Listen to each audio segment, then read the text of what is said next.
안녕하세요.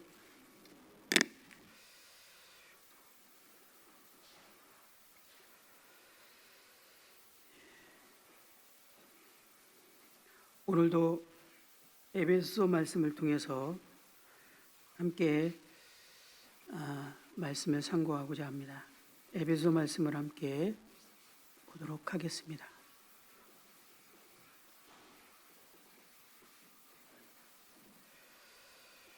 에베소는 옥중 서신으로서 로마의 1차 감옥 생활을 하던 시점에 쓰여졌다라는 것을 말씀드렸습니다. 이 에베소서는 주제가 교회인데요. 에베소는 성도들의 신앙생활의 중심이 되는 교회를 설립하신 하나님의 목적, 그리고 그리스도를 중심으로 하는 성도들의 유기적인 공동체로서의 교회의 본질에 대한 진리들, 그리고 교회 성도들 간의 온전한 일치와 연합에 대한 그런 기록들이 주옥같이 기록되고 있습니다. 뿐만 아니라 성도 개개인의 신앙생활과 관련된 실제적인 실천 교훈들을 기록하고 있는 것을 보게 됩니다. 저희들이 코로나로 인해서 오랫동안 함께 모이지 못하고 오히려 가정에서 예배를 드리고 또 성도들 간에 함께 교제하지 못하고 함께 얼굴을 보지 못하는 기간이 이제 1년이 훌쩍 넘어가면서 오히려 저희들이 하나님께서 우리에게 부르신 따로 불러낸 무리인 이 교회에 대한 의미를 저희들이 더 생각하고 또 묵상해 보면서 저희들이 이 시간들을 보낼 필요가 있겠다라는 생각이 들어서 에베소 말씀을 보기 시작했습니다. 지난번에는 에베소 1장을 통해서 말씀을 규제를 했는데요. 에베소 1장 전체는 이 도입부에 해당되는 내용입니다. 그래서 1장 전체 내용이 이제 도입부인데요. 지난번 시간에는 1장 1절부터 14절까지의 말씀을 통해서 우리가 이 땅을 살아가면서 기뻐해야 하고 찬송해야 할 이유에 대해서 말씀을 드렸습니다. 바울이 이 편지를 기록한 장소는 로마서 감옥이었습니다. 그가 감옥에서 생활하면서 그의 마음은 기쁨과 찬송으로 넘쳐나고 있었던 것을 보게 됩니다. 그리고 그가 자신이 이 감옥에서도 기쁨이 또 찬송이 넘쳐나는 이유에 대해서 1장에 마땅히 그리스도인들이 세상 사람과 다른 삶 가운데서 기쁨과 찬송이 넘쳐야 할 이유에 대해서 기록하고 있는 것들을 보게 됩니다. 에베소서를 보기 전에 우리가 잘 알지만 고린도후서 11장 말씀을 한번 보고 에베소서를 다시 보면 더 좋을 것 같은 생각이 들어집니다. 고린도후서 11장입니다.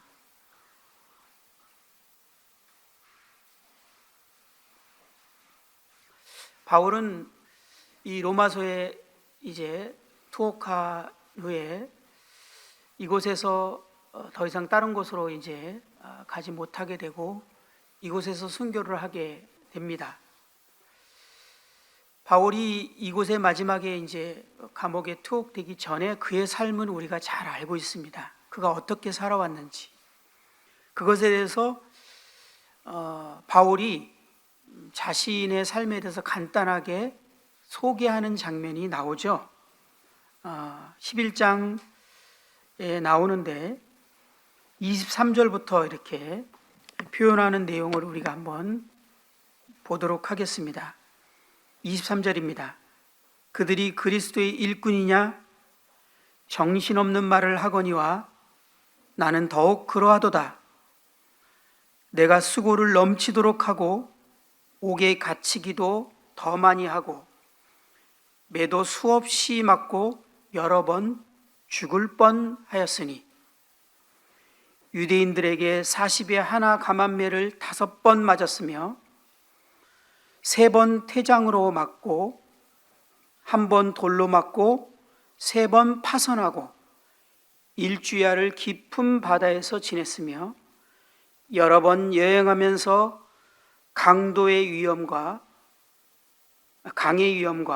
강도의 위험과 동족의 위험과 이방인의 위험과 신의 위험과 광야의 위험과 바다의 위험과 거짓 형제 중의 위험을 당하고 또 수고하며 애쓰고 여러 번 자지 못하고 줄이며 목마르고 여러 번 굶고 춥고 헐벗었노라.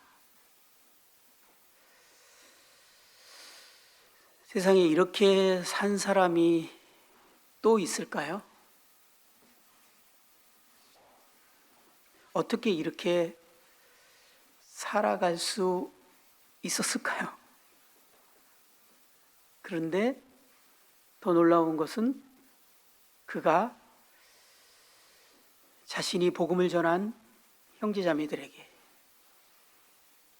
나를 본받으라라고 말했던 바울이 그가 주 안에서 기뻐하라.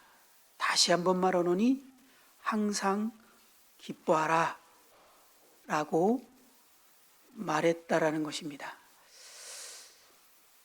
이분 이렇게 말할 자격 충분히 있는 것 같죠?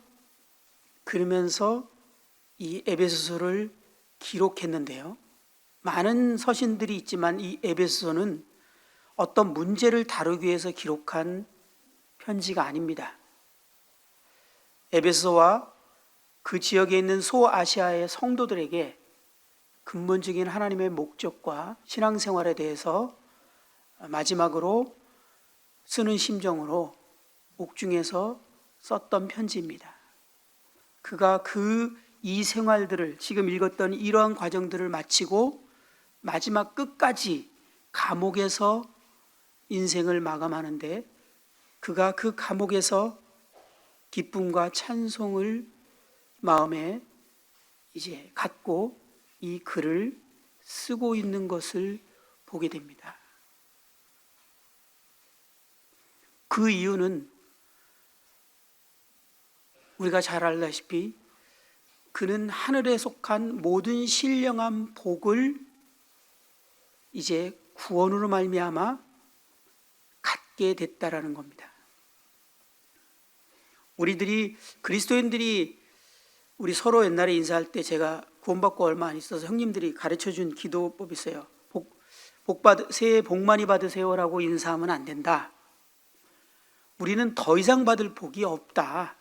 이미 신령한 모든 복을 다 받았기 때문에 인사할 때 복 많이 누리세요라고 인사해야 된다라고 구원받은 초기에 제가 들었던 기억이 나요. 그러고 나서 복 받으세요라는 말을 하기가 어색해졌어요. 그래서 복 많이 누리세요가 저희들에게는 맞는 말입니다. 이미 더 이상 받을 복이 없다. 다 받았다. 그래서 그 복을 이제 누리라는 것입니다. 모든 복을 다 받은 사람이라면 기뻐하고 감사하고 그리고 그것이 하나님께로 발매했기 때문에 하나님을 찬송하는 것이 당연한 것을 바울은 삶을 통해서 증명하고 보여주고 있습니다. 그가 1절부터 4절까지에는 삼위일체 하나님께서 우리들의 구원을 위해서 어떠한 역사를 어떠한 일을 행하셨는지에 대해서 쭉 나열하면서 그가 마음 가운데 찬송이 넘치는 이유를 설명하고 있는 것을 보게 됩니다. 혹시 형제자매님들 출근 시간이나 퇴근 시간에 서울 시내 지하철을 한번 그 시간대에 가보신 분들이 계시죠? 저는 최근에 간 적은 없었는데 예전에는 이제 실제로 시내에 출근한 적도 있었고 전철을 많이 타고 다녔기 때문에 그런 경험이 많이 있습니다. 제가 거기서 또 그 전철에서 관심이 있었던 이유가 계기가 하나 있었는데, 제가 존경하는 한 선교사님은 마음에 영혼들에 대한 사랑이 식거나 주님에 대한 그 사랑이 식을 때 서울역을 나간다고 합니다. 서울역 광장을 나간대요. 그러면 지금은 어떤지 모르지만 예전에는 서울역 광장에 사람이 정말 많았어요. 그러면 그 영혼들을 이렇게 바라보면서 마음이 이제 뜨거워지기 시작한대요. 저들이 다 지금 지옥으로 가고 있는 사람이라는 걸 생각하면서 마음이 뜨거워지면서 그 광장에서 무릎 꿇고 기도를 하기 시작해요. 사람들이 미쳤다고 하겠죠. 그리고 다시 정말 잃어버린 영혼들에 대한 마음이 회복될 때까지 그곳에 있다가 돌아온다고 합니다. 저는 서울역 광장에서 무릎 꿇고 기도할 용기는 없었어요. 그런데요, 종종 출퇴근 시간에 전철역이 저 앞에 보이는 거리에서 한 몇십 미터 떨어진 거리에서 사람들이 전철로 들어가는 모습을 한참 동안 본 적은 여러 차례 있습니다. 어떤 느낌이 드는지 아세요? 상상이 갑니까? 지옥으로 들어가고 있는 상상이 들어요. 그런데요, 출퇴근해서 시간에 보신 분은 알겠지만 그 전철 구간 넓이가 아마 이 의자 2개 정도 넓이는 될 텐데 사람들이 꽉 차서 어깨를 맞댈 정도의 간격으로 끊임없이 안으로 들어갑니다. 멈추지 않고 어디서 그렇게 사람들이 오는지 계속 들어가요. 그것을 보면서 이 사람들이 다 지옥으로 들어가고 있는데 라고 생각하면 어쩔 때는 막 온몸에 이 뭐라고 말할 수 없는 그 살들이 막 일어나는 느낌이 들면서 닭살이 돋는 거하고 좀 다른 것 같은데요. 이거 어떻게 해야 되지? 이들이 다 지옥으로 가고 있는데. 거기서 막 왠지 뛰어내려가서 밑에서부터 사람들이 내려오는 사람들에게 당신들 이 지옥으로 갑니다 라고 외쳐야 될 것 같은 막 생각이 듭니다. 그리고 또 제가 경험하는 곳이 있었는데 전철역 안에 들어간 곳 중에서 제가 아는 한 진짜 사람이 많은 곳이 있는데 신도림역입니다. 진짜 요즘엔 어떤지 모르는데 그때는요 매 터질 것 같아요. 잘못하면 그 당시에 초기에는 전철에 이렇게 문을 막는 유리가 없었어요. 그래서 가끔 사람들한테 밀려서 난간으로 떨어지죠. 그 철로로. 그 철로로 떨어질 것 같은 위험을 가장 많이 느끼는 곳 중에 하나가 그 신도림역입니다. 그때는 지금은 모르겠는데 푸시맨이 있었던 시절입니다. 아십니까? 전철을 타는데 뒤에서 사람이 밀어주는 공무원이 있죠. 근데 거기서 제가 어마어마한 사람들을 보면서 이들 중에 구원받은 사람이 있을까? 이런 생각을 합니다.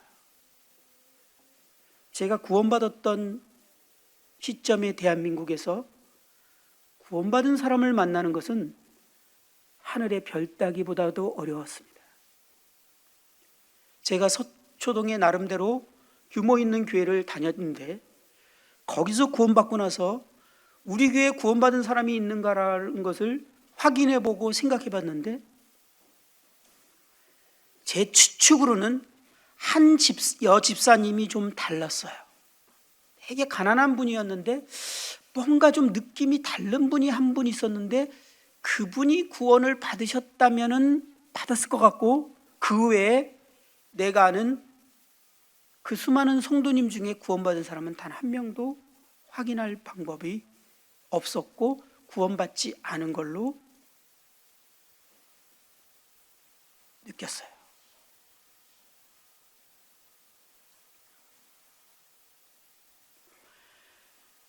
우리들이 지금 모임에서 오랫동안 있고 특히 모임에서 자라는 우리 학생들, 청년들은 구원받은 사람들 사이에 살아가고 있고 대부분 또 구원들을 결국은 받으니까 제가 말하는 느낌이 뭔지 도대체 이해하지 못할 겁니다. 그러나 저처럼 지금이라도 출근 시간길에, 퇴근길에 전철을 가보시기 바랍니다. 그리고 그들 중에 구원받은 사람이 얼마나 있을까? 한번 생각해 보시기 바랍니다. 아니, 지구상에 있는 모든 인구를 줄을 세워서 쫙 놓고 만약에 차를 100km 달린다면 몇 분을 달려야지 구원받은 사람 한 사람을 만날까를 한번 생각해 보시기 바랍니다.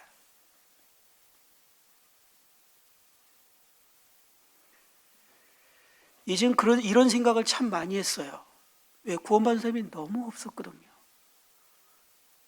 그때는 모임도 숫자가 몇 안 됐고 구원받은 성도님도 몇 없었고 수많은 기독교가 있었고 수많은 사람들이 있었지만 구원받은 사람을 만나면 정말 놀라웠어요.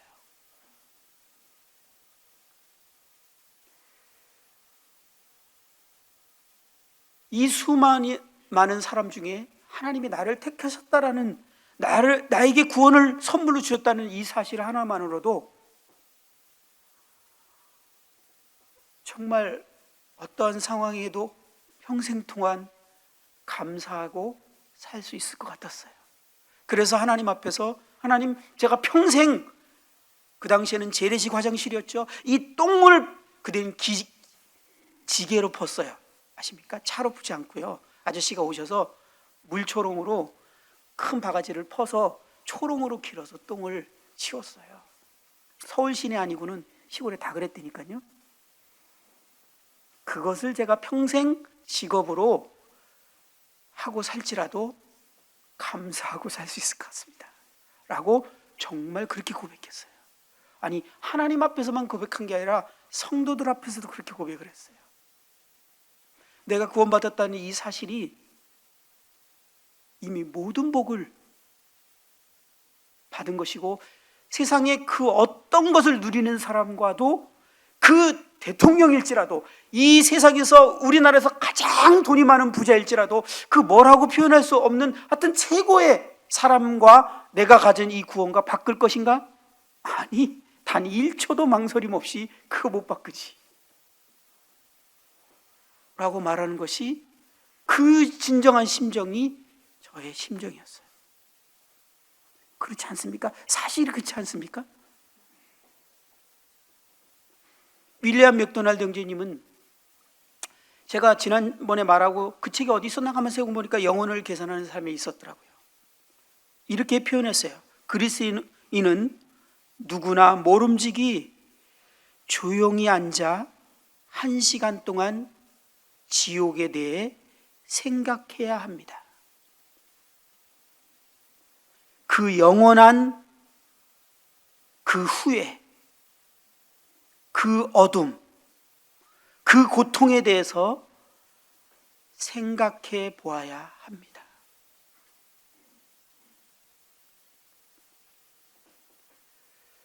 적어도 하루에 1시간은 우리 그리스도인들은 그 영원한 고통과 그곳에서 겪을 영원한 후회와 그곳에서 느끼는 그 영원한 고통과 공포스러움과 그것들을 생각해 봐야 된다는 것입니다.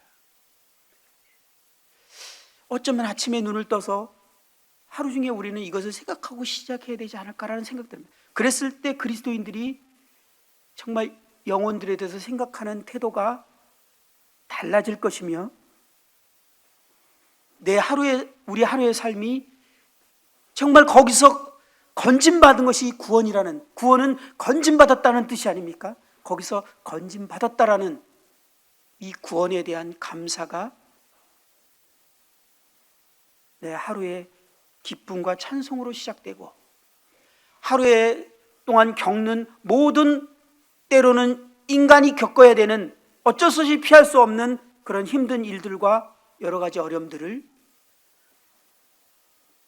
기쁨과 감사와 찬송으로 하루를 보낼 수 있지 않을까 생각이 들어집니다. 그런데 우리는 종종 이 사실을 잃어버리기 때문에 내가 지금 이 단어를 쓰기가 마음이 이상합니다. 불행한 사람이라고 심지어는 생각합니다. 저는 그리스도인이 절대 쓸 수 없는 단어, 그래서 안 됩니다 주님만 알고 있었어요. 그는 논리적으로 맞지 않는다.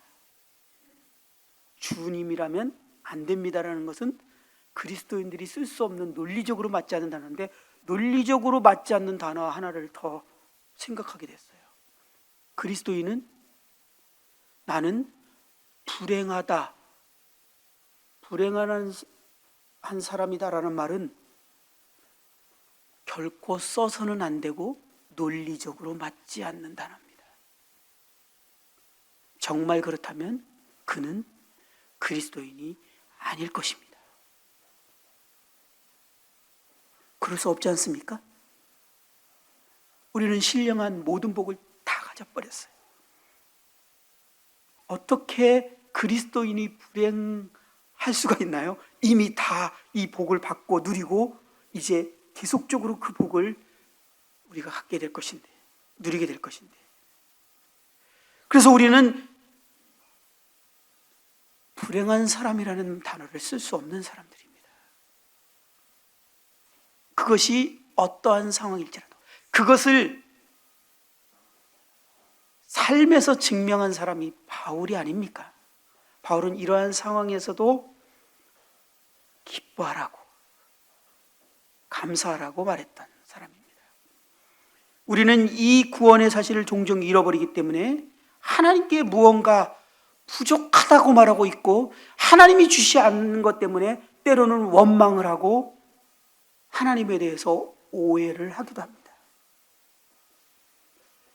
이것은 그리스도인들이 결코 가질 수 없는 개념이며 가져서는 안 되는 개념인 것을 이번에 말씀을 준비하면서 깊이 생각해 보게 됐습니다.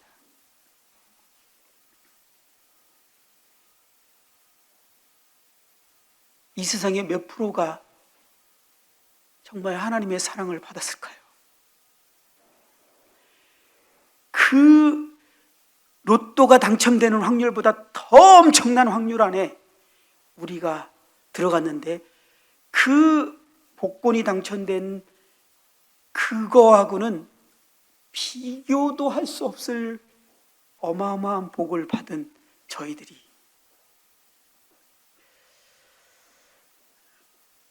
무언가 부족하다고, 불행하다라고 말할 수 있을까요?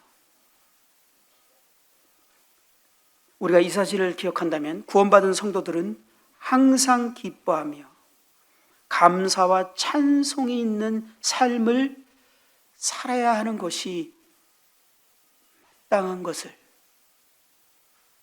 생각해 보게 되며, 또한 하나님 앞에 회개하는 마음이 있습니다. 그동안 감사하지 못했던 마음, 뭔가 불행하게 느꼈던 마음, 부족한 것과 같이 느꼈던 마음, 이 마음이 참으로 하나님 앞에 얼마나 그리스도인들은 합당하지 않은 마음이고 태도이고 생각이었는가. 바울은 그것을 우리에게 말하고 싶어 하는 것입니다. 15장부터 19장까지 오늘 말씀을 좀 잠깐 보겠는데요. 이어지는 말씀은요, 바울의 기도가 나오고 있습니다. 이 기도의 내용은 그리스도인들이 받을 하늘에 속한 모든 신령한 복에 대해서 구체적으로 말하고 있습니다. 우리가 감사하며 찬송해야 할 이유가 더 구체적으로 이어져서 말하고 있는데요. 읽어보도록 하겠습니다. 15절. 이로 말미암아 주 예수 안에서 너희 믿음과 모든 성도를 향한 사랑을 나도 듣고 내가 기도할 때 기억하며 너희로 말미암아 감사하기를 그치지 아니하고 우리 주 예수 그리스도의 하나님 영광의 아버지께서 지혜와 계시의 영을 너희에게 주사 하나님을 알게 하시고 너의 마음의 눈을 밝히사 그의 부르심의 소망이 무엇이며 성도 안에서 그 기업의 영광의 풍성함이 무엇이며 그의 힘의 위력으로 역사하심을 따라 믿는 우리에게 베푸신 능력의 지극히 크심이 어떠한 것을 너희로 알게 하시기를 구하노라.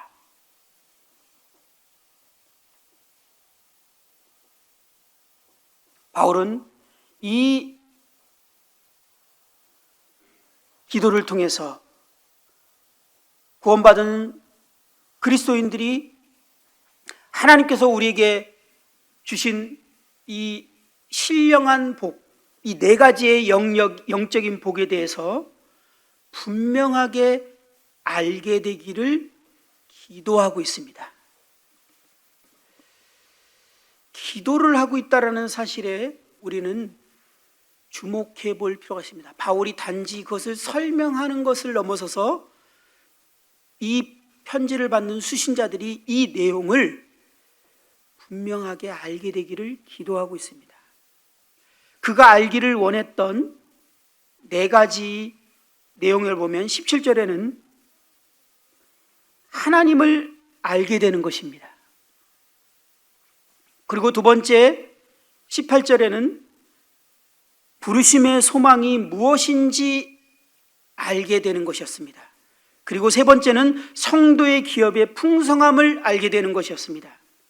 그리고 네 번째는 19절에 있는데 우리에게 베푸신 능력의 지극히 크심이 어떠한지 알게 되기를 원하는 기도를 하고 있습니다.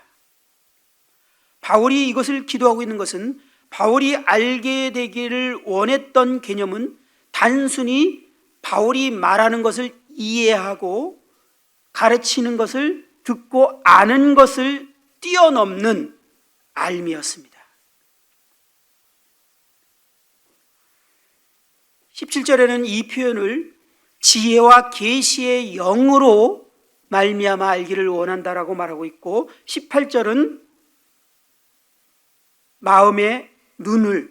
너의 마음의 눈을 밝히사 알게 되기를 원한다라고 표현하고 있는 것을 보게 됩니다.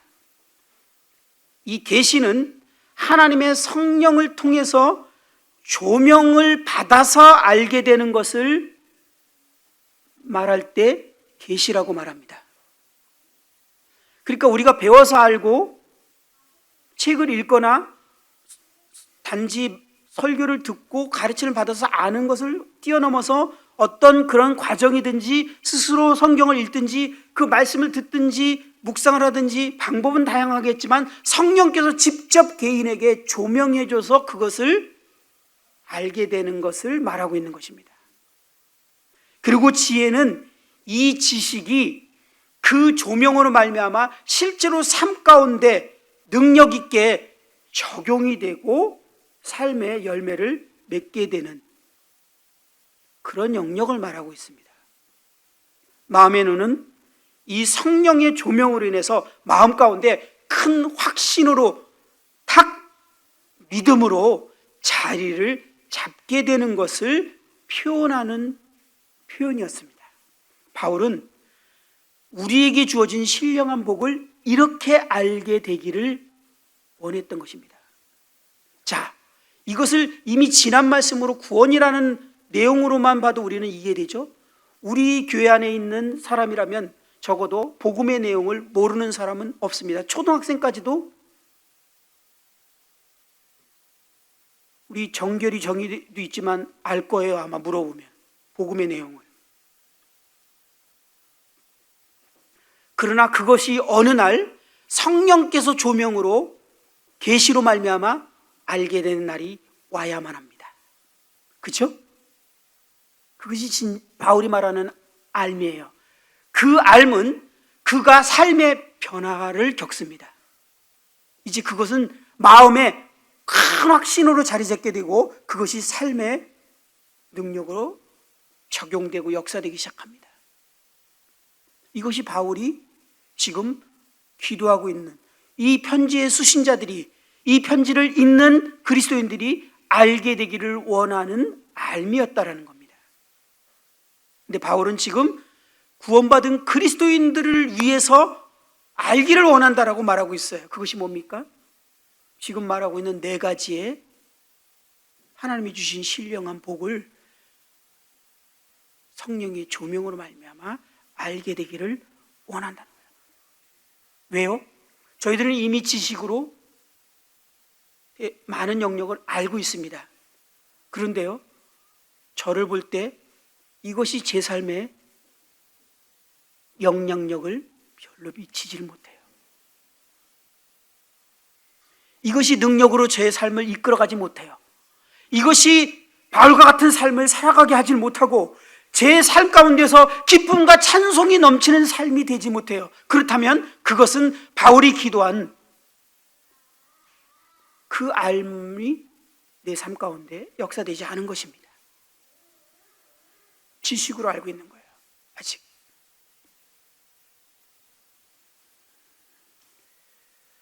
바울은 자신이 기도하고 있는 이 네 가지의 내용들이 성령의 조명으로 확실히 알게 되어서 성도들의 삶에 능력 있게 적용되기를 기도하고 있는 것입니다. 이 진리가 조명으로 계시로 말미암아 알게 된 바울은 옥중에서도 기쁨으로 찬송할 수 있게 되었던 그런 삶을 이끌었던 것처럼 성도들의 삶 가운데서도 능력 있게 역사되어 모든 상황 가운데, 어떠한 상황 가운데서 자신처럼 기쁨과 감사와 찬송이 그리스도인들에게 넘치기를 원했던 것입니다. 그래서 성경은 그리스도인들을 믿지 않은 사람이 볼 때 너희가 가진 소망이 도대체 무엇이냐라고 물어볼 때 항상 대답할 것을 예비하라고 말했던 것이 그리스도인의 삶의 특징이었던 것입니다. 이것은 지식으로 아는 것을 넘어선 성령께서 우리 마음 가운데 확신으로 알게 되는 것을, 조명으로 알게 되는 것을 말하고 있습니다. 우리 남은 시간에 이 네 가지를 간단히 살펴보면요, 바울이 기도하고 있는 네 가지를 살펴볼 때 첫 번째는 하나님을 알게 되는 것입니다. 다시 말씀드리면 여기서 알게 되는 것은 지식이 아닌, 정보가 아닌 계시로 말미암아 하나님을 경험으로 알게 되는 것을 말합니다. 하나님을 경험으로 알기 위해서는 하나님께서 자신을 계시해 주지 않으면 우리는 하나님을 경험으로 알 수 없습니다. 이것을 처음으로 무엇인지 구분하면서 그런 거구나라고 알게 된 저희 개인적으로 사건이 하나 있었는데요. 제가 어느 날 예배당에 평일이었던 것 같은데 나갔어요. 그때는 시간이 있으면 그냥 교회를 나갔으니까요. 근데 저의 동갑내기 한 청년이, 그 당시 결혼 전이었, 결혼하고 아마 신혼초였던 것 같아요. 형제가 들어왔어요. 근데 들어오더니 저를 딱 보자마자 저를 잡더니 그가 하는 말이, 하나님만 알면 모든 게 다 해결돼. 하나님에 대해서만 알면 모든 게 다 해결돼 그러는데, 그냥 느낌으로도 저 형제가 뭔가를 지금 새롭게 깨달았고 뭔가를 지금 경험했구나라는 것을 그냥 느낄 수 있었어요. 그가 눈빛이 달랐어요. 그가 말하는 건 너무나 큰 확신이 있었어요. 그런데 그 말이 무슨 뜻인지 말을 못 알아듣진 않잖아요. 하나님만 알면은 다 해결돼. 하나님이 어떤 분인지 알면은 다 해결되는 거야 라고 하는데, 이 말 모르세요? 다 아시겠죠? 근데 또 하나 느끼는 거 있죠. 제가 그때 느낀 게 뭐냐면, 근데 뭔지 모르지만 나는 경험하지 못한 것 같아요. 저 말뜻은 알겠는데 왜 나는 저런 경험이 없지? 그것이 저로 하여금 갈증이 일어나게 했어요. 뭐지? 자존심상 그게 뭐야, 나도 알려줘, 이렇게 말할 수는 없었어요. 동갑내기고 비슷한 시기에 구원받았는데 그 친구가 그런 말을 할 때 약간 자존심이 상했는지 내가 못 물어봤어요. 근데요, 돌아서는데 막 갈증이 일어나더라고요. 저게 뭐지? 뭘 말하는 거지 도대체? 그러던 어느 날이었어요. 제가 길을 가던 중에 하나님과 이렇게 교제하면서 하나님께 기도하면서 이렇게 걸어가던 중이었어요. 그때 제가 형편이 어려웠을 때입니다. 돈이 거의 주머니에 지갑에 다 떨어졌고, 물론 통장이나 집에 돈을 저축하고 있던 시절이 아니었고, 그때 모든 형님들이 그러셨죠. 저도 마찬가지였고 그런 시기였는데, 그때도 제 마음 가운데 하나님에 대한 사랑과 하나님에 대한 감사를 제 마음에 표현하고자 하는 마음이 들어서, 하나님, 제가 지금 가진 것이 없지만, 제가 아무것도 없을지라도, 심지어는 혹 제가 밥을 굶을지라도 저는 하나님을 사랑하고 하나님을 따르기를 원합니다. 주님을 위해서 살고 싶습니다. 이렇게 고백을 했어요. 근데 제 마음이 그 고백을 하는데 하나님이 기뻐하시는 건지 제 마음에 막 기쁨이 있더라고요. 그 고백을 하면서. 그래서 그 고백을 하면서 눈물이 글썽글썽하면서 아마 눈물을 흘리면서 걸어가면서 그런 고백을 하고 있었던 거예요. 시내 한복판에서 걸어가던 중이었어요. 그런데 그때 하나님께서 제 머릿속에 탁 떠오르게 하는 하나님의 말씀하시는 것이 느낄 수 있었어요. 그게 뭐냐면, 그러니, 근데 그때요, 제가 첫째 아이 우리 하은이를 낳아서 막 한두 달밖에 안 됐을 때, 한 달 정도나 됐을까? 아니면 100일 정도나 됐을까? 그때쯤이었던 것 같아요, 기억으로. 네가 돈이 다 떨어져서 굶는 것까지는 네가 그렇게 한다 그러는데, 우유 살 돈도 없어서 네 사랑하는 네 딸에게 우유를 못 먹여도 네가 그렇게 나를 따를 수 있겠니? 라고 묻는 것 같았어요.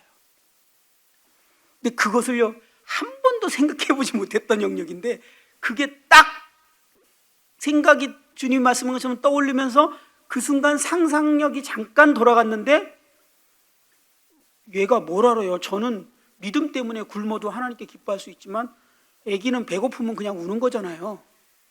우는 거 그리고 멈춥니까? 제가, 하은아, 네가 배고프지만 좀 참아라. 우리가 믿음을 위해서는 이런 고난도 필요하고 그런 것이야. 그러면 얘가 아빠 그래요? 라고 멈춥니까? 얘는 지쳐서 쓰러질 때까지 배고프면 울 겁니다. 그렇죠? 근데 그 생각이 딱 드는 순간요, 피가 거꾸로 쫙 쏟는 느낌이 들었어요. 제가 그런 기분 참 오랜만에 겪는데, 갑자기 피가 거꾸로 쫙 쏟는 느낌이 들면서 미칠 것 같은 거예요. 야, 내가 굶어서 그냥 심지어는 죽어도 견딜 수 있겠는데, 얘가 굶어서 그 울다 지쳐서 그 어떻게 되는 꼴을 보는 거는 피가 거꾸로 쏟을 것 같고요, 막 미쳐버릴 것 같은데, 그 순간 제가 막 생각이 다 무너져 버렸어요. 갑자기 어떻게 해야 될지 모르겠는 거예요. 야, 이게 처음으로, 저는 그 전에 아버지가 돼본 적이 없기 때문에 이거 느껴보지를 못했거든요. 근데 이걸 딱 느끼는 순간 제가 어떻게 해야 될지를 모르는데, 그때 하나님께서 저에게 말씀하시는 음성이 들리는 것 같았어요. 네가 사랑하는 딸이 배고파서 힘들어서 우니까 미쳐버릴 것 같고 피가 거꾸로 솟을 것 같니? 그럼 나는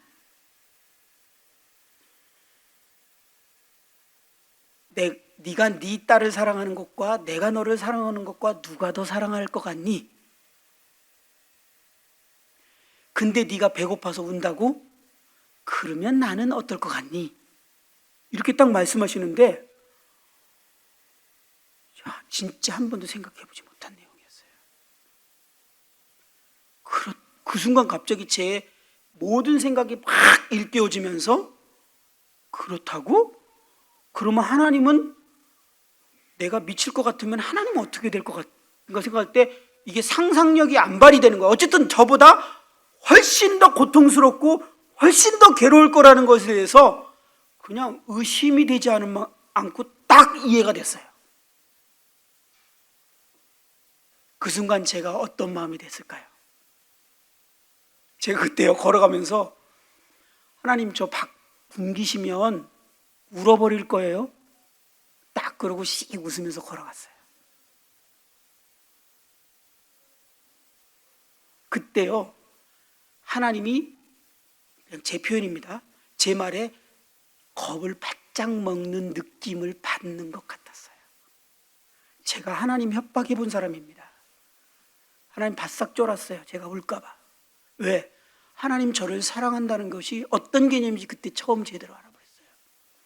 그때부터는요, 밥을 굶거나 물질이 떨어지는 게 겁이 안 나기 시작했어요. 진짜로, 솔직히. 왜? 나한테 무기가 있는 거야. 그냥 하나님 앞에서 울어버리면 되지 뭐. 그러면 하나님은 미치고 팔짝 뛰는 선을 넘어설 텐데? 그러면서 제가 이해된 게 뭐냐면, 그럼에도 불구하고 내가 굶어야 될 일이 있거나 어려움을 겪어야 될 일이 있다면 하나님이 뜻이 있으신 거 아닌가. 이렇게 고통스러운데도 내가 겪는 고통보다도 하나님의 고통이 훨씬 더 큰데도 나에게 고통을 허락한다면 얼마나 그 깊은 뜻이 있고 그것이 반드시 겪어야만 하는 그런 고통이기 때문에 하나님이 허락하신 것이 아닐까라는 생각이 딱 계산이 되니까, 이야, 제 인생이 그때부터 정말 달라지기 시작했어요. 두려움이 사라지기 시작했어요. 이것이 제가 처음으로 하나님을 조명으로, 하나님이 저에게 자신을 계시로 알려줘서 하나님에 대해서 경험으로 이해하게 된 사건입니다. 전 그 이후로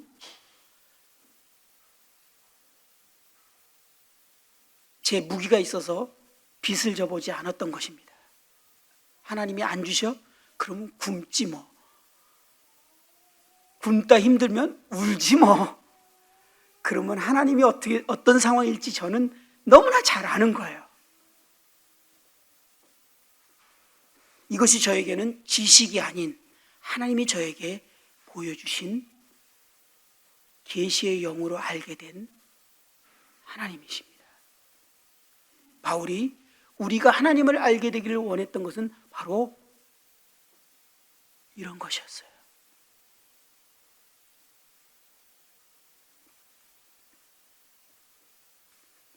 창세기 16장을 한번 볼까요?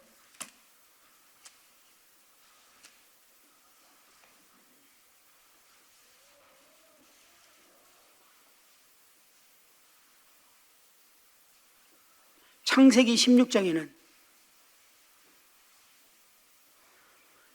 사라의 종 하갈이 아브라함으로 인해서 임신을 하게 되고, 그것으로 인해서 자기 주제 파악이 안 돼서 자기 주인인 사라를 멸시하기 시작하다가 이제 사라한테 학대를 받고 광야로 도망하게 되는 사건이 일어나는 그런 내용입니다. 7절부터 보면요,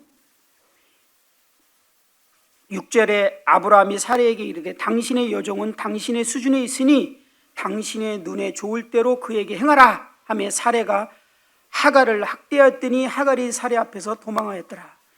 여호와의 사자가 광야의 샘물 곁 곧 길 샘 곁에 그를 만나 이르되 사라의 여종 하갈아, 너가 어디서 왔으며 어디로 가느냐? 그가 이르되 나는 내 여주인 사라를 패하여 도망하나이다. 여호와의 사자가 그에게 이르되 내 여주인에게 돌아가서 그 수하에 복종하라. 여호와의 사자가 또 그에게 이르되 내가 내 씨를 크게 번성하여 그 수가 많아 셀 수 없게 하리라. 여호와의 사자가 또 그에게 이르되 내가 임신하였은즉 아들을 낳으리니 그 이름을 이스마엘이라 하라. 이는 여호와께서 내 고통을 들으셨습니다. 13절을 읽겠습니다. 하갈이 자기에게 이르신 여호와의 이름을 나를 살피시는 하나님이라 하셨으니 이는 내가 어떻게 여기서 나를 살피시는 하나님을 배웠는고 함이라. 하갈은 광야로 도망가는 중에 하나님을 만나게 됩니다. 하나님께서 자신을 하갈에게 계시해 주십니다. 내가 너의 고통을 듣고 있다. 너의 신음을 듣고 있다. 너의 모든 상황을 내가 다 살펴서 주목해서 보고 있다. 라고 하나님께서 하갈에게 개인적으로 자신을 계시해 주신 것입니다. 우리도 이 하나님에 대해서 알고는 있죠? 근데 하갈과 우리의 차이는 무엇일까요?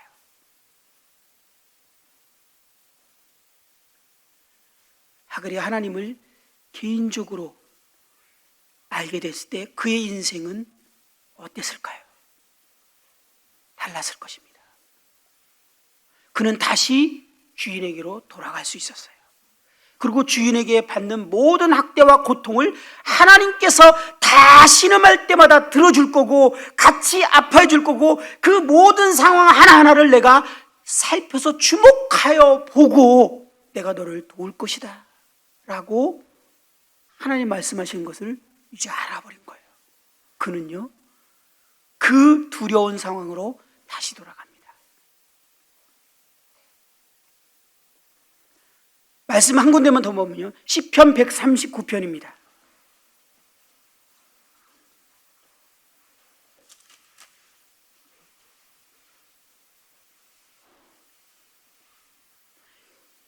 이 139편은 다윗이 하나님을, 이 바울이 말한 하나님 자신이 다윗에게 자신을 계시해 주시고 조명해 주심으로 말미암아 하나님을 알게 된 그 하나님이 어떤 분인지를 고백하고 있는 장면입니다. 다윗은요, 구약의 인물로서 바울만큼이나 고통과 고난과 많은 것들을 경험한 사람인데요, 그의 삶의 특징이 그 고난 가운데 시편의 수많은 하나님에 대한 찬송과 하나님 앞에 감사와 기쁨을 시로 고백했던 바울과 같은 사람이었어요. 근데 그가 그런 고난과 고통 가운데에서 그런 감사와 기쁨과 찬송이 그 누구보다, 그래서 다윗은 찬송하는 사람으로 우리는 알고 있지 않습니까? 그에게 주어진 복이 많아서 그랬을까요? 아니에요. 그가 찬송했던 대부분의 시간은 고통 중에 드렸던 찬송들이었어요. 근데 그 찬송의 이유가 무엇이었습니까? 139편을 보면은 우린 조금, 물론 시편 전체가 이런 내용이지만 139편을 보면 여호와께서 주께서 나를 살펴보셨으므로 나를 아시나이다. 주께서 내가 앉고 일어섬을 아시고 멀리서도 나의 생각을 밝히 아시오며 나의 모든 길과 내가 눕는 것을 살펴보셨으므로 나의 모든 행위를 익히 아시오니 여호와여, 내 혀의 말을 알지 못하는 것이 하나도 없으니라. 다윗에게 하나님께서 자신을 계시해 주시고 다윗이 하나님을 이제 그 마음의 큰 확신으로 성령으로 말미암아 알게 된 하나님이 있었는데, 그는, 하나님께서는 자신을 주목하여 주시해 보고 계신다라는 사실을 알고 있었습니다.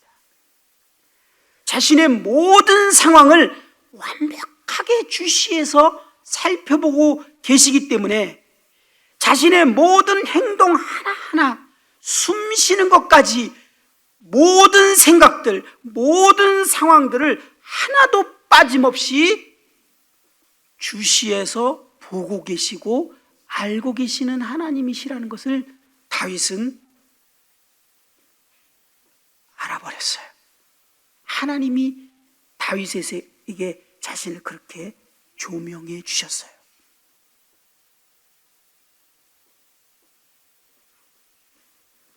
실제로 보면 내가 주의 영을 떠나 어디로 가며 주의 앞에서 어디로 피하리이까? 내가 하늘에 올라갈지라도 거기 계시며 수월에 내 자리를 펼지라도 거기 계시니이다. 내가 새벽 날개를 치며 바다 끝에 가서 거두할지라도 거기서도 주의 손이 나를 인도하시며 주의 오른손이 나를 붙드시리이다. 내가 혹시 말하기를 흑암이 반드시 나를 덮고 나를 두른 빛은 밤이 되리라 할지라도 주께서는 흑암이 숨기지 못하며 밤이 낮과 같이 비추나니 주에게는 흑암과 빛이 같은 입니다. 다윗은 자신이 언제나 하나님의 임재 앞에서 살고 있다는 사실에 대해서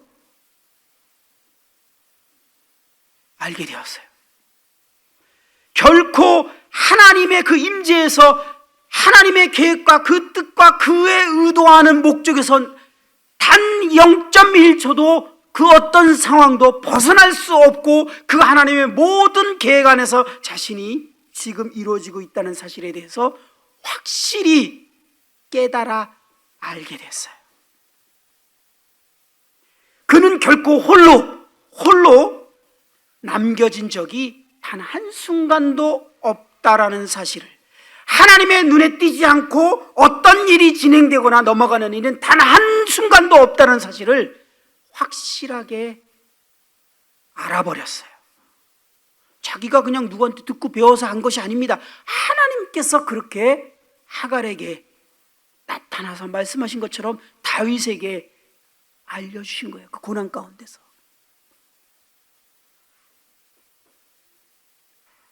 하나님이 항상 자신을 그 억울할 때도, 분할 때도, 정말 막막할 때도, 이 벗어날 수 없고 이 터널의 끝이 안 보이는 어둠 가운데서도 하나님이 함께 있을 뿐만 아니라 주목하고 보고 계시다는 그 사실에, 그 사실을 다윗은 깊이 마음에 확신하면서 그 상황들을 지나가고 있었어요. 13절에 보면 근데 그 하나님이 어떤 하나님이라고 말하고 있습니까? 주께서 내 내장을 지으시며 나의 모태에서 나를 만드셨나이다. 내가 주께 감사함은 나를 지으심이 심요 막직함이라. 주께서 하시는 일이 기이함은 내 영혼이 잘 아나이다. 심요 막직한,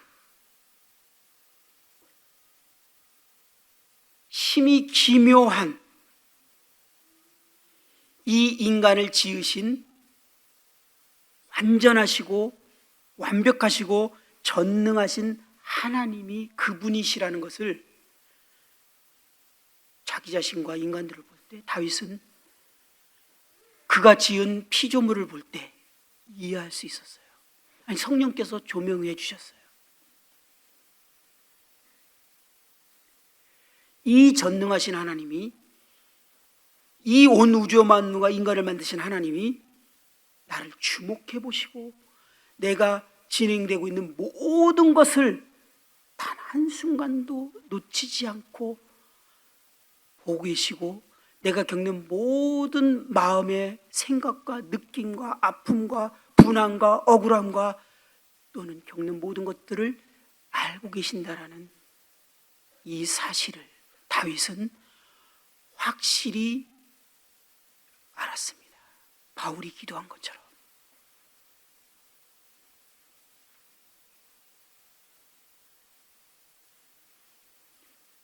우리 성도님은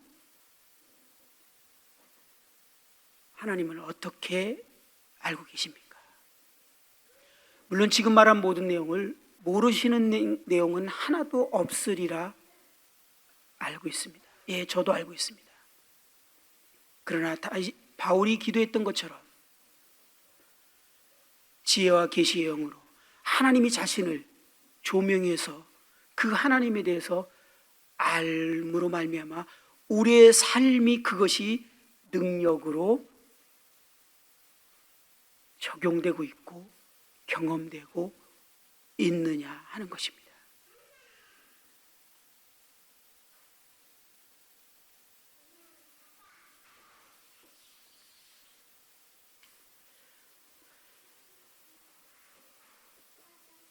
이사야 40장에서는 보지 않으셔도 됩니다. 이 바벨론의 처참하게 살육을 당하고 이 긴 포로 생활의 고통을 겪으면서 온 세계로 뿔뿔이 흩어지는 이스라엘을 향한 위로의 말씀이 전해지는 그런 내용이 기록되어 있습니다. 그 이스라엘 백성들은 의기소침해졌습니다. 열방들에 의해서 잔뜩 겁을 먹은 상황입니다. 자포자기하고 싶은 그런 마음 상태였습니다. 너무 긴 시간 오랜 동안 어려움이 지속되다 보니까 더 이상 이 상황에서 벗어날 수 없을 것 같은 그런 마음 상태가 느껴졌습니다. 이때 그들을 위해서 하나님께서 선지자에게, 이사야에게 위로의 말을 전하라고 합니다. 그때 전해진 내용은 하나님이 어떤 분이신가에 대해서 12절부터 쭉 기록되고 있습니다. 그분이 어떤 분인가? 이스라엘 백성들이 상황과 환경과 되어지는 걸 볼 때 도저히 희망이 없고 낙심했어요. 좌절했어요. 이제 포기하고 싶어요. 정말 의기소침해졌어요. 저희들이 그럴 때가 있지 않습니까? 도저히 희망이 안 보여요. 그럴 때 하나님께서 그들에게 계시로 자신을 보여주심으로 인해서 이스라엘을 일으키고자 합니다. 천지의 주제이시고 지극히 높으신 하나님의 전지하심과 전능하심이 얼마나 놀랍고 위대하신지에 대해서 쫙 나열됩니다. 그리스도인들이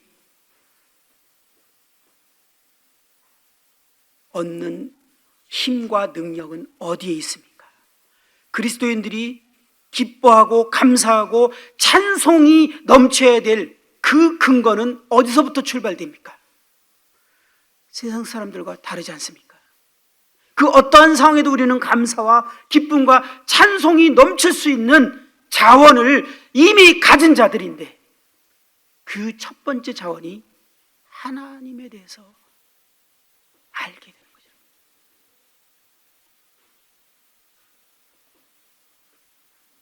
어떤 모임의 한 형제가, 젊은 형제가 전화가 왔어요. 몇 주 전에. 그 형제가 겪는 어려움을 제가 알고 있던 내용이었기 때문에 형제가 저한테 전화한 거예요. 저한테 잘 아는 사이도 아니에요. 근데 너무 힘들어서 저한테 전화한 거예요. 그러면서 표현하기를 하나님에 대해서 오해가 좀 듭니다. 하나님이 저한테 왜 이런 어려움을 자기는 이해가 안 가는 거예요. 겪게 했는지 좀 오해가 돼요. 솔직하게 나한테 얘기하더라고요. 그래서 하나님에 대해서 이해하려고 하는데 왜 이런 것들을 허락했는지 이해하려고 하는데 이해가 지금도 잘 안 돼요. 그래서 이해가 안 돼서 어떻습니까? 그랬더니 하나님에 대해서 좀 오해가 되려고 해요. 이렇게 얘기하더라고요. 그래서 제가 그때 그렇게 얘기했어요. 하나님이 하신 일을 이해하려고 하면 끝까지 오해가 안 풀릴 거다. 그것은 성경이 말하는 그리스도인들이 어려움 가운데에서 벗어나는 방법이 아니다. 형제는 지금부터 하나님이 어떤 분인지를 다시 생각해 봐야 될 것이다. 적어도 저희들이 훈련 때 배운 하나님에 대해서 알고 있는 것이 있습니다. 형제에게도 얘기했어요. 하나님은 사랑이시다. 그것이 무슨 의미인지 아냐? 하나님은 최선을 항상 주시는 분이다. 하나님이 우리에게 최선을 주지 않으면 더 이상 하나님은 하나님이시기를 포기해버리신 거다. 그분은 사랑의 하나님이 아니시기로 포기해버리신 거다. 그래서 형제에게 준 것도 최선이다. 그것이 성경에서 말하는 하나님이시다. 제가 이렇게 말했지만 형제에게 그 말이 성령님으로 역사해서 마음 가운데 하나님이 조명된다면 그는 그 환경에서 불긋 일어서고 하나님께 감사와 찬양을 드리는 형제로 바뀌어 있을 것입니다. 그러나 제가 설명하는 지식으로 끝났다면 결코 그것을 그 형제에게서 벗어나게 하지 못할 것이에요. 조금은 힘이 될지 모르지만 우리는 하나님을 알아야 하는 것이 우리의 힘입니다. 하나님에 대해서 우리도 기도해야 되지 않을까요? 하나님, 저는 하나님을 알기로 합니다. 우리가 그 어려운 환경과 힘든 상황에서 벗어날 수 있는 힘은 하나님을, 그분이 누구신지를 아는 것입니다. 우리가 하나님을 경험으로 얼마나 아느냐에 따라서 우리의 삶은 달라질 것입니다.